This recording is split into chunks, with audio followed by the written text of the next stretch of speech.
these designs that are not, I mean, Steve's rig is considerably more skeletal than mine. This is my race rig. This is an older Safariland design. 1911. It's a 6-inch. As you can see, it surrounds a lot more of the gun, but still, you lift it a half an inch and you're clear of both this muzzle protector and the trigger guard.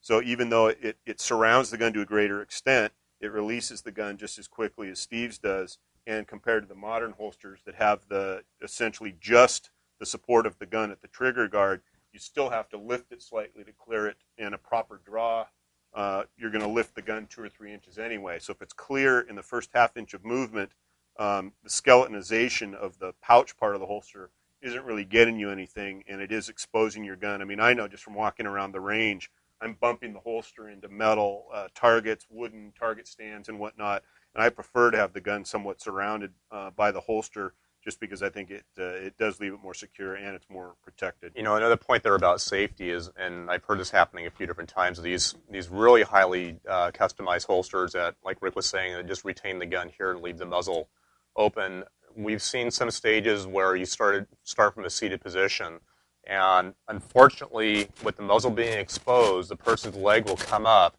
hit the muzzle, and since it's unlocked, it pops it right out of the holster. So in the process of getting up or just moving around, they move their leg and knock that gun out, and it hits the ground or falls.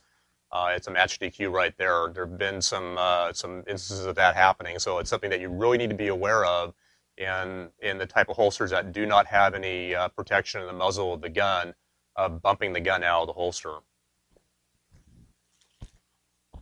Now, when we get into, now we've talked about the holsters, obviously, that we do use. Steve showed you his race rig. I've showed you my race rig. Steve showed you his production. There are also, of course, holsters you want to avoid. This is a good holster to avoid. I actually used this at the last IDPA match I shot. Both of the major practical pistol sports require that the trigger be covered by the holster when the gun is holstered in it. And you can see that this, although the back of the holster is curved up like this, we've got this cutout on the front of the holster, and so when the gun is inserted in the holster, the trigger is exposed right here. You get no benefit from having the holster designed that way, and I'm surprised really that there is still a holster designed like that on the market. Cutting it away like this doesn't make the draw any faster. It just makes the gun less safe and less secure to have it cut away like that. So it's a good, strong, structural holster, protects the gun, but it's not legal because of this cutout.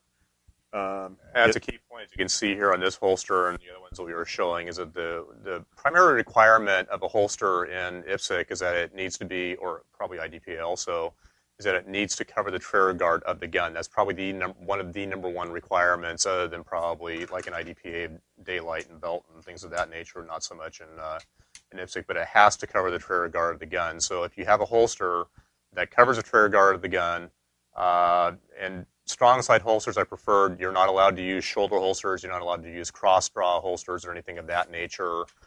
It's really got to be a strong side holster, whether it's inside the waistband, outside the waistband's not so much of an issue. However, there are certain problems with an inside the waistband holster where you can sweep yourself in the process of getting the gun back into the holster, or an issue that you need to be aware of.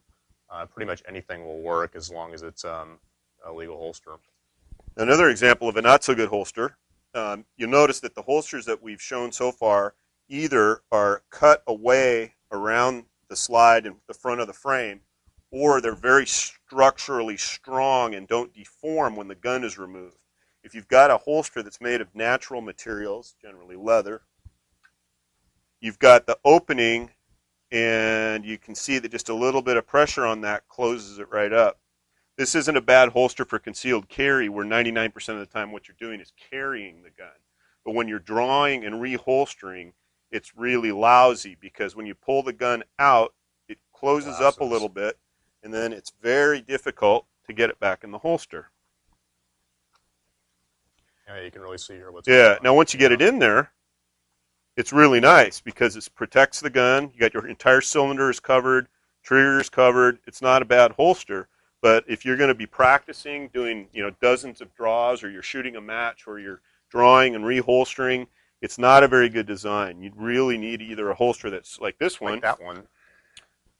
holds the same gun, but you see it's made out of Kydex plastic. It's structurally sound, and then it's not going to collapse when the gun comes out. Easy to draw from and easy to return the gun. You know, really need to think about not just the draw, but the returning the gun to the holster. Yeah, that's what you were saying, is that one of the problems with an inside the waistband holster is the process of getting the gun back into the holster. The problem there is that a lot of people are going to want to, because of the fact that the holster is collapsed, they're going to want to spread the holster out to get the gun into it. But they'll come, unfortunately, across their hand like this to get it in. It's better to come, and doing that, sweeping yourself is a DQable infraction in USPSA and I presume also in IDPA. Yep.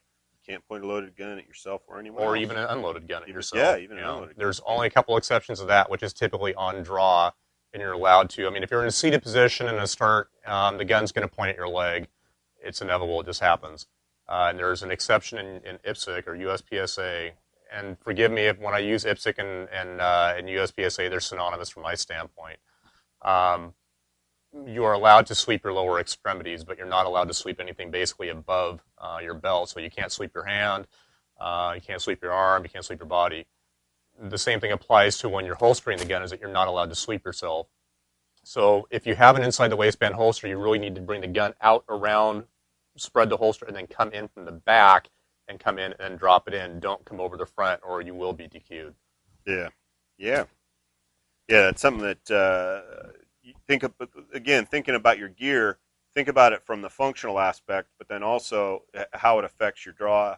But then think again about reholstering. I think that's one of the things that you don't, when you're not in competition, if you're just kind of shooting in a bowling alley style range, public range, you either don't have the opportunity to use a holster at all. You don't get to practice drawing. You don't get to practice reholstering. But once you get in a match environment, you're going to be doing a lot of both. And your equipment selection, you'll have a little bit different thought about what's a good holster, what's a good mag pouch.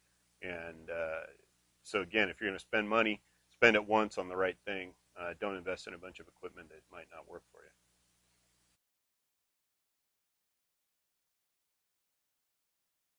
We've talked a little bit about equipment, how it retains the gun, safely retains the mags, and you think about, well, you know, why would I want my mag to fall out? And so Steve shows competition rig that there's tensioning screws.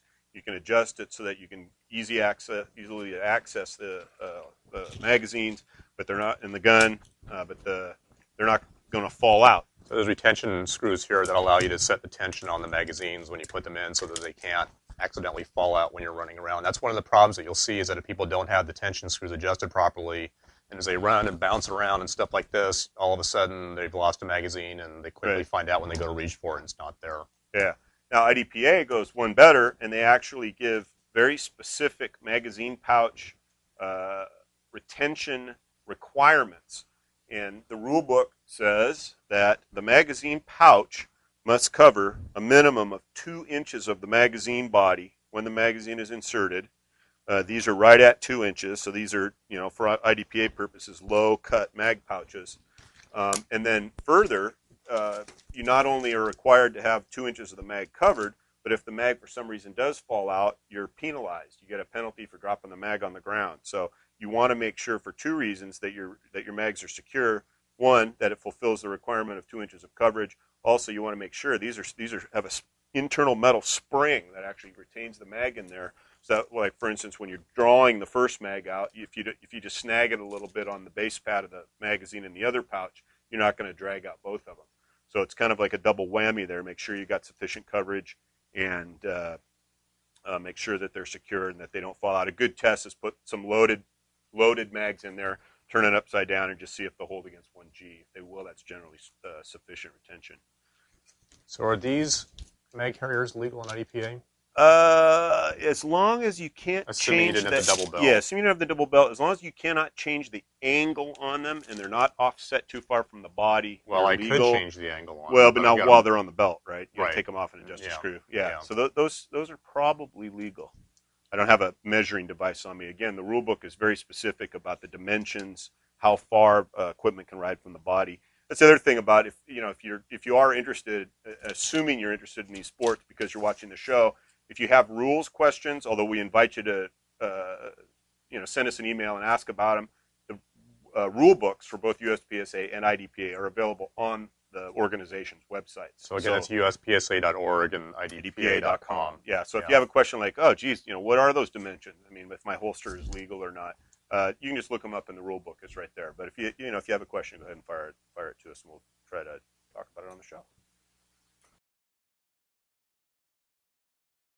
So that's our episode where we've covered equipment, belts, mag pouches, and holsters. If you have any questions or comments, you can contact us at powerfactorshow.com or send us an email at powerfactorshow@gmail.com. Got an email from Bob in Sault Ste. Marie, Michigan. He asked, for production or stock service pistol division, what's better, Glock or Smith & Wesson M&P? What do you think, Steve? Well, my background has primarily been with Glock. I have not had any shooting experience with the Smith & Wesson M&P, so I really can't say a lot about that. But you will see a lot, or at least I do right now, see a lot more Glocks being used in production division in USPSA. It's probably the most common gun that's being used right now. In fact, here's a question for you. I heard recently they did an equipment survey at the IDPA Nationals. Guess what the most common gun manufacturer is for the IDPA Nationals? Well, single manufacturer, I'd have to say, across all divisions, is probably going to be Glock. You're right. Yeah. Okay, so guess what the most common Glock model is across all divisions? Glock 17. No.